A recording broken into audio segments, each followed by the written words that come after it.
네, 안녕하세요. 815 모니터 오늘도 즐겁게 시작합니다. 오늘 저희가 그동안은 거시경제라든가 그다음에 어떻게 가치 투자를 어떤 식으로 할 수 있을지 혹은 뭐 해외에서도 그렇고요. 이렇게 다방면에 대해서 이야기를 나눴었는데 이번에는 우리가 그동안 계속 이야기를 나눴던 리포트, 애널리스트들이 작성한 그 리포트를 어떻게 분석하고 그것을 어떻게 투자에 활용할 수 있는지 그런 부분에 대해서 한번 집중적으로 파는 시간을 가져볼까 이렇게 생각을 했습니다. 그래서 주식 고수들만 아는 애널리스트 리포트 200% 활용법 책의 저자인 김대욱 작가님을 오늘 모셨습니다. 예, 안녕하세요. 안녕하세요. 예, 반갑습니다.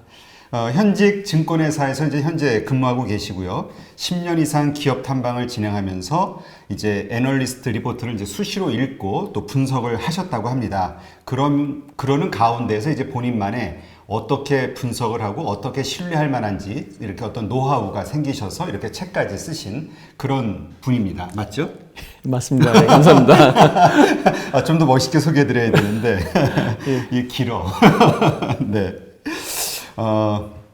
일단 우리 바로 들어갈게요. 네, 바로 시작하시죠. 네, 애널리스트 리포트. 정말 우리 말은 많이 듣는데 사실 이렇게 봐도 몇 번 봐도 이렇게 그냥 한번 제목 보고 훌쩍 보고 그냥 넘어가거든요. 맞습니다. 예, 맞습니다. 일단 첫 번째 이유는 복잡해 보이고 예. 잘 모르니까 네, 흥미가 맞습니다. 확 떨어져요. 예, 예. 일단 이 애널리스트 리포트는 어떻게 만들어집니까?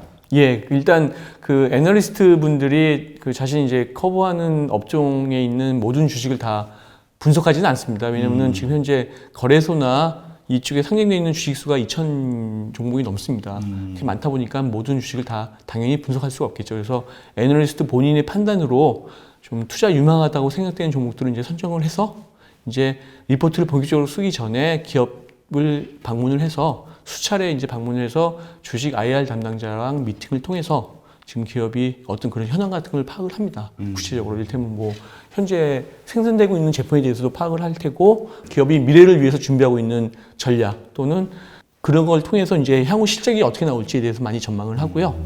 또 이제 이를테면은 연구 인력 관리는 또 어떻게 하고 있는지 그런 것들을 이제 종합적으로 검토를 해서 이제 기업에 대해서 이제 분석을 하고요. 그러고 나서 이제 좀 투자 유망 종목이라고 이제 판단이 되면은 리포트를 쓰게 됐는데 본격적으로요. 근데 이제 리포트가 크게 두 가지 종류가 있어요. 뭐냐면은 이제 애널리스트가 기업을 분석을 했을 때 이 기업이 좋아질 거라고 투자 유망 종목이라고 판단은 되지만 아주 확신 쓰지 않을 때 그냥 일회성으로 쓰는 리포트가 있습니다. 그게 이제 보면은 난 레이티드 리포트라고 리포트 그 목표 주가는 없고 거기에 난 레이티드라고 써 있는 리포트를 우리 그 주식하시면서 리포트를 많이 보신 분들은 아마 많이 보셨을 거예요. 그런 리포트가 지금 많이 있거든요. 이제 그거는 뭐냐면은 이제 애널리스트가 정식으로 커버하는 리포트가 아닌 거죠. 그냥 일회성으로 한번 쓴 리포트고 이제 따라서 애널리스트는 거기에서 그 목표 주가나 이런 거를 제재를 할 수가 없습니다. 그래요? 이제 그런 게 이제 난 레이티드 리포트고요. 이제 그 사전적인 의미는 등급을 매기지 않았다는 뜻이에요. 그래서 이제 애널리스트가 정식으로 커버하는 종목이 아니다. 그렇게 이해하시면 되는 거고요. 이제 그 다음에 이제 본격적으로 커버를 해가지고 분석을 해가지고 이 기업은 정말 성장을 할 거다. 그런 확신이 있을 때 이제 비로소 정식으로 커버를 하고 따라서 목표 주가도 제시를 하게 됩니다. 그러면 예. 일단 그 애널리스트가 정기적으로 리포트를 작성하는 회사들이 기본적으로 투자할 만한 가치가 그래도 어느 정도 공인됐다 이렇게 봐야 되겠네요. 일단 애널리스트가 투자 유망하다고 판단했기 때문에 리포트를 내는 거고요. 따라서 이제 뭐 난 레이티드 리포트라고 해서 저희 절대 무시해서는 안 되고 당연히 투자 유망 종목이라고 저희는 판단을 내릴 수가 있습니다. 네, 그렇군요. 보통 리포트 구성은 어떻게 되어 있죠? 예, 리포트를 보면은 뭐 그 한두 장짜리 리포트도 있지만 보통 정식으로 커버하는 종목 그 리포트 같은 경우에는 좀 여러 장으로 리포트가 나옵니다. 왜냐면 이제 왜 내가 이 종목을 정식으로 커버를 했는지 충분한 이유를 밝혀야 되니까요. 그래서 여러 페이지가 있다 보니까 이제 많이 복잡해 보입니다. 그런데 그 모든 내용을 이제 우리 그 투자자 분들께서 다 아실 필요는 사실 없으세요. 그냥 그렇죠. 가장 중요한 부분. 중요한 부분은 이제 말씀드리면은 당연히 이제 목표 주가가 있는 부분이겠죠. 일단 그 사실 주식하시면서 리포트를 보시는 분들 대부분이 리포트를 먼저 봤을 때 아마 목표 주가가 얼마인지를 다들 확인하실 거예요. 네. 사실 저도 그렇고요. 그렇죠. 예. 그러면서 이제 문제는 뭐냐? 그 리포트에 있는 목표 주가를 보면서 단지 목표 주가만 보고서는 투자 판단을 내리시는 분들도 사실 되게 많으세요.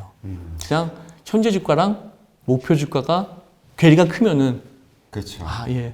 뭐 이를테면 현재 주가가 10,000원인데 애널리스트가 2만 원의 목표 주가를 제시했으면은 아, 뭐 이렇게 차이가 큰데 좀 그래도 주가가 올라가지 않을까라는 그런 기대 심리로 단순히 투자 결정을 하시는데요. 사실은 그거보다는 애널리스트가 목표 주가를 어떻게 계산을 했는지, 그리고 또 그런 실적 전망은 근거가 충분한지 그런 부분을 좀 많이 보셔야 되는데. 아, 그럼 그게 애널리스트 리포트에 목표 주가만 나오는 게 아니라 그걸 산정한 내용이 다 이유가 나오고, 다 나오는 그리고 그 목표- 이유를 봐라 이런 그렇죠. 얘기죠. 그 계산식도 나와 있고요. 그 계산식에는 문제가 없고 합리적으로 그 애널리스트가 전망을 했는지 그 부분을 좀 자세히 보셔야 되고, 그런 내용에 대해서 오늘 좀 말씀을 좀 드리려고 준비를 했습니다. 네.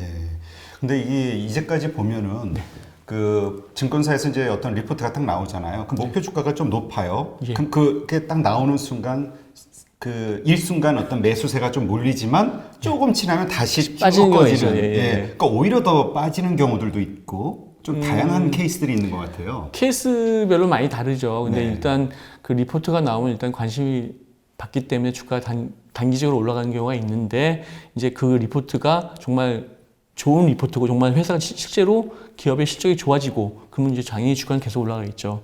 근데 그렇지가 못한 경우에는 당연히 이제 주가는 재차 하락하는 경우가 많고, 또 이제 실망 매물이 더해져서 더 빠질 수도 있겠죠. 그러면 우리가 기본적으로 증권사에서 나오는 그 리포트가 제시하는 목표 주가 이거를 얼만큼 신뢰해야 되나요? 정말 저 지금 15,000원인데 3만 원까지 가 그러면 정말 3만 원 갈 때까지 기다리고 있어도 되는 건가요? 아니면 일단 그거를 저희가 판단하기 전에 네. 그걸 이제 위해서 저희가 애널리스트가 하시는 일들을 좀 우리가 알 필요가 있습니다. 일반적으로 이제 그 애널리스트 분들은 기업을 분석해서 리포트를 쓰는 일만 할 걸로 많이들 생각을 하시는데요. 사실은 그거는 애널리스트가 하는 일의 절반 정도이고, 나머지 절반은 이제 그 본사에서 국내 기관 투자가나 외국인 투자가를 상대로 영업하는 부서에 도움을 주는 일을 하고 있습니다. 이를테면 그런 국내 기관 투자가나 외국인 투자가가 자신이 커버하는 종목에 대해서 어떤 질문을 했을 때 성실히 답변을 또 해줘야 되고, 또 그들이 기업 탐방을 갔을 때 같이 동행을 해서 그 어떤 주식 IR 담당자의 미팅에서 좀 도움을 주는 일들을 진행을 해야 됩니다. 그 이유가 그 애널리스트 평가에 있어서 그런 기관 투자가들의 그 평가가 되게 영향력이 되게 크거든요. 그러다 보니 이제 애널리스트도 이제 전문가이기 전에 우리와 같은 직장인이 보니까 이제 자기의 목과과 관련돼 있는 평가를 전혀 무시할 수가 없겠죠. 그래서 그쪽 일을 좀 많이들 도와주고 있어요. 그러다 보니까 이제 그 애널리스트 입장에서 이제 상장 기업에 수시로 연락을 해야 되겠죠. 방문도 해야 되고 또 필요에 따라서는 자료도 받아야 되는데, 그 상장 기업 입장에서는 그렇게 도와줬는데 애널리스트가 돌아서서 자기 회사에 대해서 부정적인 리포트를 썼다. 그럼 당연히 화가 나겠죠. 그래서 어떤 경우에는 이제 그 기업 탐방을 허락하지 않는 기업, 그 상장 기업도 있다고 하더라고요. 또 이제 기관 투자가나 이런 외국인 입장에서도 자기들이 이미 주식을 많이 갖고 있는데 그 종목에 대해서 애널리스트가 부정적인 리포트를 쓰면은 당연히 그 애널리스트를 좋게 평가할 리가 없겠죠. 그러다 보니까 지금 그렇게 좀 부정적인 리포트를 쓰기가 현실적으로 쉽지가 않게 됩니다. 그러니까 뭐 사실 긍정적인 리포트는 많지만 부정적인 리포트는 아마 비율로 크게 크지 않은 것 같아요. 거의 없는 것 같은데. 그게 다 그런 내용도 좀 있기 때문에 그렇습니다. 그러니까 일단 기업의 어떤 눈치도 봐야 되고 회사 고객들의 또 하긴 그럴 것 같아요. 왜냐면 내가 샀는데 떨어진다 그러면 좀 높다라고 얘기하면 승질 나죠. 예. 고객 입장에서 예. 항의할 수도 있고. 그런데 애널리스트들이 이제 자기가 이제 목표 주가라든가 어떤 그 리포트를 이제 만들지 않습니까? 그러면 자기 어떤 이름이 걸려 있으니까 그게 명예가 될 수도 있는 건가요? 그렇죠. 그럼 좀 신중해질 수밖에 없죠. 아무래도 자기 이름으로 공식적으로 리포트가 나오다 보니까. 그래서 말씀을 잠깐 자료를 준비했는데요. 제가 한번 보여드리면은 이게 이제 그 주성 엔지니어링 그 회사에 대한 리포트 발행된 거를 연도별로 제가 정리를 한번 해봤습니다. 네. 보면은 이거는 이제 주성 엔지니어링이라고 해서 이제 반도체 장비를 만들어서 납품하는 회사인데, 그 2014년도, 15년도 보면은 이렇게 그 주가가 많이 빠졌습니다. 그 이유가 기업 그러네요. 실적이 나빴기 때문에 그래요. 그러면 그 밑에 보면은 실제로 나온 리포트를 보면은 뭐 주가가 높았던, 그리고서 실적도 좋았던 2010년도에는 전체 54개의 리포트가 나왔는데 2013년도, 14년도 보면 거의 리포트가 나오질 않았습니다. 뭐냐, 애널리스트 입장에서도 이제 기업 실적이 적자가 많이 나고 하다 보니 언제 회사가 좋아질지 모르니까 당연히 자기가 리포트를 쓸 수 있는 용기가 생기지 않겠죠. 그러다 보니까 저런 이제 좀 크게 차이가 발생을 해서 우리는 이제 어떻게 보면은 저렇게 리포트도 안 나오고 주가도 바닥일 때가, 그러니까 실적도 바닥일 때가 어떻게 보면 주가는 바닥이라고 우리는 받아들일 수가 있겠죠. 그러니까 뭐 예를 들어서 2012년도에 많이 나왔단 말이에요. 11년도나 이때는 아마 좀 이렇게 좀 좋게 나왔겠죠. 좋고, 예. 그런데 13년도에 이렇게 안 실적이 안 좋아졌으면 예. 그걸 쓴 사람 입장에서는 자기가 그걸 부정을 해야 되잖아요. 예전에 이렇게 좋을 거라고 예상했는데 그렇죠. 아닙니다. 이 말을 못 하겠네요. 또. 그것도 있고 이제 또 좀 좋은 내용으로 쓰고 싶지만 이렇게 실적이 계속 안 좋게 나오고 하다 보니까 아예 그냥 아예 안 하는 게 편하다. 해봐야 좋은 거 나올 거 없으니. 그렇죠. 예. 그러면 그 목표 주가를 계산하는 방식은 어떤 것들이 있을까요? 예. 아까 처음에 이제 그 우리 목표 주가를 다들 많이들 본다고 말씀드렸잖아요. 그래서 어떻게 보면 이제 목표 주가라는 게 뭐냐면은 그 애널리스트가 판단했을 때 6개월 또는 12개월 후에 주식시장에서 정당한 가치를 인정받는다면 그 회사가 도달할 수 있는 적정 가치라고 보는 거거든요. 그래서 어떻게 보면 애널리스트 리포트에서 가장 핵심이 되고 중요한 부분이 목표 주가입니다. 그래서 그 목표 주가를 계산한 그 목표 주가 계산식을 이해하는 것도 되게 중요한 겁니다. 그래서 그 부분을 좀 말씀을 드리면요. 그 애널리스트가 기업의 가치를 평가하는 방법에는 이제 수익성에 중점을 뒀는지 또는 어떤 기업이 갖고 있는 자산의 가치에 중점을 두는지에 따라서 크게 두 가지로 나눌 수가 있습니다. 그래서 수익성을 그 중심으로 목표 주가를 계산하는 방식으로는 우리 투자하시는 분들이 많이 아시는 PER, 어닝스 레이시오라는 게 있고 EV, EBITDA 그리고 잔여이익 모델 그 세 가지가 있는데요. 그 실제로 애널리스트 리포트에서 가장 많이 볼 수 있는 게 퍼입니다. 그래서 그 부분을 좀 더 자세히 말씀을 좀 드리겠습니다. 퍼를 계산하는 식은 주가를 주당 순이익으로 나눈 겁니다. 그래서 내가 이 회사에 투자했을 때 이 회사가 1년 후에 얼마의 이익을 나한테 줄지. 그래서 만약에 퍼가 10배다. 그러면은 내가 그 회사 주식을 10,000원에 샀으면은 1년 후에 주당 1,000원의 이익을 준다. 그래서 뭐 수익률 따지면 한 10% 정도 되겠죠. 그런 식으로 이제 목표 주가를 계산하는 방식이 있고요. 근데 그 퍼를 계산하는 방식도 또 세 가지로 나눠지고 있습니다. 뭐냐면 첫 번째가 이제 그 아마 리포트를 보신 분은 잘 아실 텐데요. 뭐 과거 그 종목의 2년 또는 3년 동안의 평균 퍼를 목표 퍼로 해가지고 목표 주가를 계산하는 방식이 있습니다. 근데 일반적으로 봤을 때 뭐 되게 합리적인 방식이라고 생각할 수가 있어요. 왜냐하면 이를테면 삼성전자가 과거 2년 동안에 퍼가 10배였다. 따라서 그 10배를 목표 퍼로 해가지고 목표 주가를 제시한다. 그랬을 때 상당히 합리적인 목표 주가라고 저희는 볼 수가 있는데 사실은 다음과 같은 문제점이 있습니다. 그래서 제가 준비를 했는데요.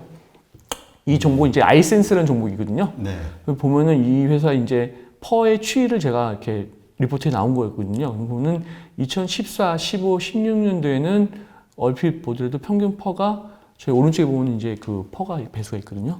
한 35배 정도를 받았어요. 되게 높은 퍼를 받았죠. 근데 그러게요. 2017년도, 18년도에 보면은 얼핏 보더라도 20배 이하의 퍼를 받았어요. 네. 그러다 보니 이제 그 뭐 지난 2, 3년 동안의 평균 퍼를 가지고서 목표 주가를 계산하는 그 목표 주가 계산식의 문제점은 뭐냐? 저렇게 높았던 퍼를 받았던 2014, 15, 16년도의 퍼를 적용하면 당연히 목표 주가가 올라가겠죠. 반대로 그러니까 과거 3년. 예. 반대로 이제 뭐 이를테면 2019년도에 나온 리포트를 내면서 17년도, 18년도 평균 퍼를 적용했다. 그러면 당연히 이제 상대적인 목표 주가가 낮아지겠죠. 그래서 이제 주가가 높았던 시기의 평균인지 또는 낮았던 시기의 평균에 따라서 목표 주가에 좀 크게 차이가 발생하는 그런 문제점이 있습니다. 아, 그러면 이제 증권사마다 어떤 증권사는 정말 높았던 지난 3년의 것을 평균을 잡아서 높게 잡을 수도 있고 또 다른 증권사는 아래쪽 요새 최근 걸로 해서 좀 낮게 잡을 수도 그렇죠. 있고. 리포트 나왔던 시기에 따라서 많이 같은 리포트라더라도 그 나왔던 시기에 따라서 그 목표 주가가 크게 차이가 발생할 수 있는 그런 문제점이 있습니다. 그러니까 이게 사실 같은 종목이라 하더라도 증권사마다 그 목표 주가가 다른 경우가 참 많이 있잖아요. 네, 맞습니다. 그러니까 이런 차이 때문에 어디 관점을 기준을 어디에 어디에 두냐에 따라서 그게 차이가 많이 발생합니다. 그래서 또 한 가지 방법은 뭐냐면은 업종 평균 펄을 적용하는 애널리스트도 있으세요. 근데 이를테면은 주식시장이 좋아져서 업종에 있는 모든 주식들이 올라가면은 당연히 업종 퍼가 올라가 있죠. 네. 그러면 목표 주가도 당연히 올라가야 되는 거고 주식시장이 안 좋아가지고 다 주식들이 빠져가지고 업종 평균 퍼가 낮아지면 당연히 목표 주가도 낮아지는 그런 문제점이 있습니다. 그래서 이제 제가 봤을 때 합리적인 그 퍼를 이용한 계산식은 뭐 이를테면은 퍼를 10배면 10배, 15배면 15배 이렇게 고조시켜서 주당 순이익에다가 곱해서 나온 목표 주가 계산식이 가장 좀 합리적인 목표 주가 계산식이라고 저는 생각을 합니다. 그러면 이제 네. 그 목표 주가를 제시를 하고 그 근거로 지금 말씀하신 어떠한 방식으로 이걸 추산을 했는지가 이유가 정확히 그 리포트에 나온다는 얘기인 거죠. 대부분 나와야 되는데 사실은 또 그 부분을 생략하고서는 제시 안 되는 하시는 거겠죠. 분들이 있는데 그런 리포트는 사실 좀 제대로 쓴 리포트라고 저희가 판단하기는 좀 어렵죠. 그러면 투자자 입장에서는 그냥 안전하게 그러한 이유까지 자세하게 나와서 내가 이 근거가 믿을만해 이걸 그런 거 판단할 수 같이 봐야 있는 되는. 그런 리포트를 일단 기본적으로 신뢰해야겠네요. 그렇죠. 그래서 말씀드렸듯이 그냥 단순하게 목표 주가가 얼마인지 그 부분을 볼 게 아니라 목표 주가를 어떻게 계산했는지 이런 부분까지 저희가 꼼꼼히 봐야지만 제대로 애널리스트 리포트를 활용할 수가 있는 겁니다. 네, 그렇군요.